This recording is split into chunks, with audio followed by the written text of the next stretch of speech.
1973, 74 தமிழ்நாட்டில் மழையே கிடையாது. 3 வருஷம் மழை இல்லை. அப்போ பஞ்சம்.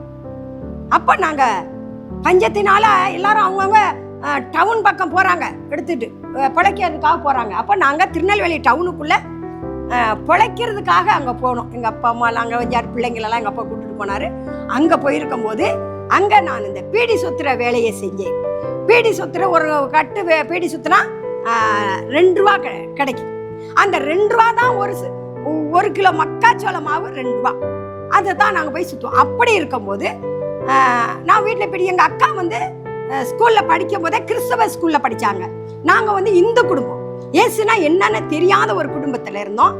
ஆனால் எங்கள் அக்கா மட்டும் கிறிஸ்தவ ஸ்கூலில் திருச்செந்தூர் பக்கத்தில் அடக்கலாபுரங்கிற இடத்துல எங்கள் அக்காவை படிக்க வச்சாங்க. அதனால் எங்கள் அக்கா என்கிட்ட சொல்லுவாங்க, ஏசுதான் பிள்ளை சாமி, நம்ம கும்பிடுறதெல்லாம் சாமி இல்லை அப்படின்னு சொல்லுவாங்க. நான் சொல்வேன், ஏன் உங்கள் சாமி தான் சோகம் கொடுக்குமா, எங்கள் சாமி சோகம் கொடுக்காதா அப்படின்னு சொல்லி எங்கள் அக்காட்ட நான் இப்படி பேசுவேன்.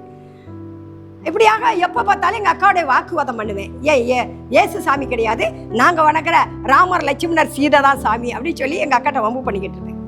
அப்போ ஒரு நாள் எங்கள் அக்கா இவ்வளோ எங்கள் சர்ச்சுக்கு வரையான்னு கேட்டாங்க. ஏன் நான் அவன் சர்ச்சுக்கு வரவேன், நான் வரலண்ணா. இவ்வளோ வாப்பில் நான் உடனே பஸ்ஸில் கூட்டு போறேன்னுச்சு. அப்போ நாங்கள் இருக்கிற இடத்துக்கும் பாளையங்கோட்டைக்கும் 10 காசு டிக்கெட். அப்போ அந்த இடத்துல நாங்கள் போய் ராஜேந்திர பாஸ்டர் சபைக்காக போகிறதுக்காக போயிருந்தோம்.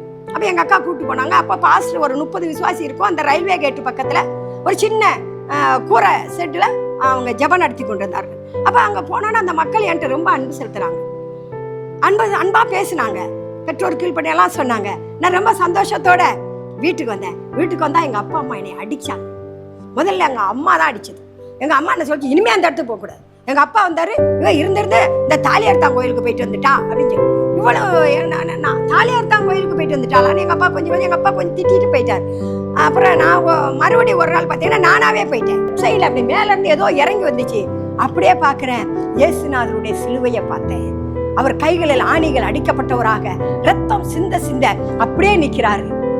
என்னால பார்க்க முடியல. அப்படியே கண்ணை மூடிக்கிட்டு, எனக்காக இவ்வளவு பாடுபட்டையா, உனக்காக பாடுபடுவேன்னு என்னையே அவருக்கு ஒப்பு கொடுத்தேன். அன்று முதல் அவருக்கண்டு வாழ்கிறேன். இன்றைக்கு இந்த ஊழியத்துக்கு 45 ஆண்டுகளாக அவரோ என்னோடு இருக்கிறார், நானும் அவரோடு இருக்கிறேன். அவர் வாக்கு மாறாதவர். ஆகவே அப்படிப்பட்ட தெய்வம் நமக்கு இருக்கிறபடினா தைரியமா இருப்போம். அந்த தேவனை நீங்களும் அலைங்க, உங்களை பத்தியும் வருவார், உங்களையும் ஆசீர்வதிப்பார். கர்த்தர் நாமம் மகிமைப்படட்டும்.